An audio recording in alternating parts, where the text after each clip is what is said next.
चिड़ियापुर गांव में मौसम बहुत सुहावना है। सर्दियां आने को हैं।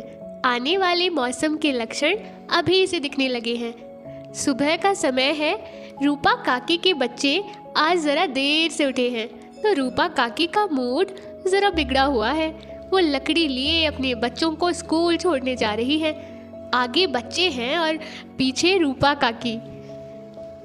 जल्दी जल्दी चलो, तुम में से कोई तो पिटेगा आज मेरे हाथ से। मैंने कहा था जल्दी उठना है, स्कूल जाना है, लेकिन नहीं, मेरी बात तो किसी को नहीं सुननी है। अब सुनना डांट स्कूल में। जल्दी चलो, अब घर वापस जाकर मुझे काम भी करना है। अरे माँ, इतना भी कोई लेट नहीं हुए हैं, और वैसे भी लेट आना तो शहजादियों की शान होती है। अब आम इंसान थोड़ी ही लेट आएंगे, लेट तो शहजादियाँ आती है। आई बड़ी शहजादी, घर जाके पापा को बताऊंगा, तुम्हारी वजह से सब लेट हुए हैं आज। लड़ाई करना बंद करो दोनों। अब मुझे किसी की आवाज नहीं आनी चाहिए। सीधा स्कूल की तरफ बोलो, मैं यहीं खड़ी देख रही हूँ। फिर रूपा काकी के बच्चे स्कूल चले जाते हैं। रूपा काकी वहीं खड़ी उनको देखती रहती है। फिर वो वापस घर की तरफ आ ही रही होती है, तभी उसे रास्ते में हरी ताई मिल जाती है। नमस्ते हरिताई, कैसी हो? मैं तो ठीक हूँ, पर तुम ये बड़बड़ाती हुई कहाँ से आ रही हो? क्या करूँ हरिताई, एक तो ये बच्चे इतनी देर से उठे, फिर उनको तैयार कर स्कूल छोड़ने आई थी। बड़ी मुश्किल से गए हैं। अब मेरा काम खत्म नहीं होगा, इससे पहले फिर आ जाएंगे। और दिन भी तो कितने छोटे होते हैं आजकल। अरे रूपा, क्यों गुस्सा करती हो? बच्चे तो ईश्वर का आशीर्वाद होते हैं, ऐसे गुस्सा नहीं करते। तभी हरी ताई का बेटा चंदा अपनी साइकिल से अपनी दुकान पर जा रहा होता है। हरी ताई चंदा को रोकती है। चंदा, बिना चाबी दुकान कैसे खोलेगा बेटा? ये ले दुकान की चाबी। एक नंबर का भुलक्कड़ है तू। तू है ना माँ, मुझे याद रखने की क्या जरूरत। प्रणाम रूपा काकी, आज दोनों में बड़ी बातें हो रही है। हाँ बेटा, बच्चों को स्कूल छोड़ के आई तो मिल गई तेरी माँ, वरना कहाँ मिलना हो पाता है आजकल। ठीक है माँ काकी, मैं चलता हूँ, अब जाकर दुकान खोलता हूँ। कस्टमर आना शुरू हो गए होंगे अब। हाँ बेटा जा, और हाँ, दोपहर का खाना घर पर ही खा लेना। आज नहीं आऊंगी मैं टिफिन लेकर, समझ गए? चंदा साइकिल पर चलते हुए ही जवाब देता है।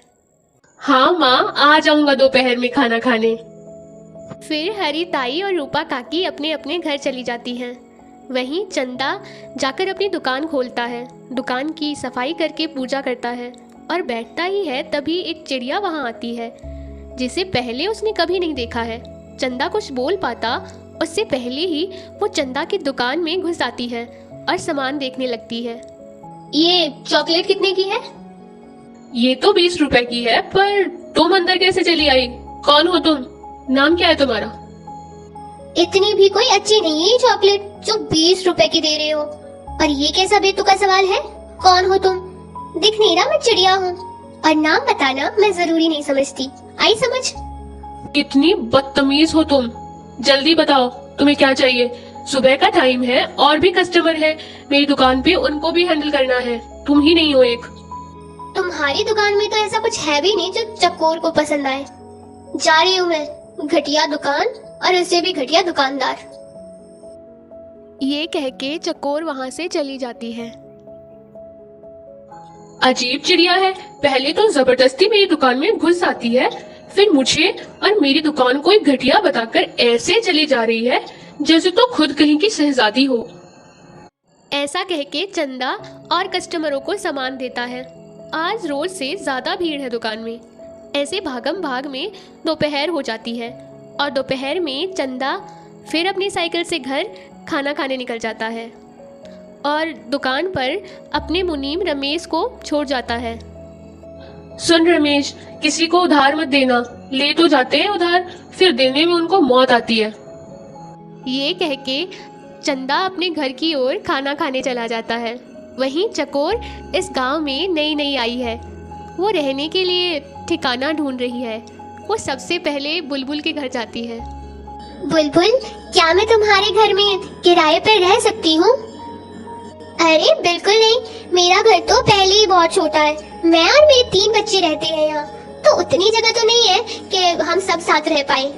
तो तुम कोई और घर देख लो। कोई बात नहीं, पर आपको पता है यहाँ किसी का घर बड़ा हो और जो किराए पे देना चाहता हो अपना घर? यहाँ तो हाँ, याद आया, रूपा काकी का घर बहुत बड़ा है। उनके 2 बच्चे हैं, फिर भी उनका घर में खाली कमरे हैं। वहाँ एक बार ट्राई कर लो, शायद तुम्हें वहाँ कमरा मिल जाए। थैंक यू बुलबुल, मैं जाती हूँ। वैसे वो रहती कहाँ है? आगे से दाएं एक आम का पेड़ है, बस उसी के सामने है रूपा काकी का घर। हाँ, पर जरा संभल के, क्योंकि रूपा काकी थोड़ी गुस्सैल है। अरे उसकी चिंता मत करो तुम, बड़े प्यार से बात करूंगी मैं उनसे। फिर चकोर रूपा काकी के घर आती है तो दरवाजा रूपा काकी के बच्चे खोलते हैं। आप कौन हो? माँ खाना बना रही है, मैं अभी बुलाती हूँ। तुम बहुत प्यारी हो। हाँ, बुलाओ माँ को, मुझे उनसे बात करनी है। माँ, कोई आपसे मिलने आया है, बाहर आओ। रूपा काकी किचन में खाना बना रही है। आ रही हूँ। अब कौन आ गया मेरे सर पे सवार होने? ये बच्चे क्या कम थे? रूपा काकी वहाँ आती है। तुम कौन हो? जी, मेरा नाम चकोर है। दरअसल मैं नई नई आई हूँ इस गांव में, किराए पर घर ढूंढ रही थी, तो बुलबुल ने आपका घर बताया कि आपका घर किराए पे मिल सकता है। हाँ, मिल तो सकता है, पर 4000 महीने का देना होगा और बिजली का बिल अलग से। ये कुछ ज्यादा महंगा नहीं है? तो फिर कहीं और देख लो, मैं तो इसी रेट पर दूंगी। लेना है तो लो, वरना जाओ यहाँ से। कोई बात नहीं, मैं तो बस ऐसे ही कह रही थी। मैं आज से यहीं रहूंगी। हाँ, क्यों नहीं, वैसे भी शाम हो गई है, अब कहाँ जाओगी? यहीं रुक जाओ। जी, मुझे अपना कमरा दिखा दीजिए। फिर रूपा चकोर को कमरा दिखाती है। कमरा तो अच्छा है। रूपा और उसके बच्चे वहाँ से चले जाते हैं। जैसे जैसे रात होती है, चकोर अपने असली रूप में आ जाती है। चकोर कोई चिड़िया नहीं है, बल्कि एक परी है।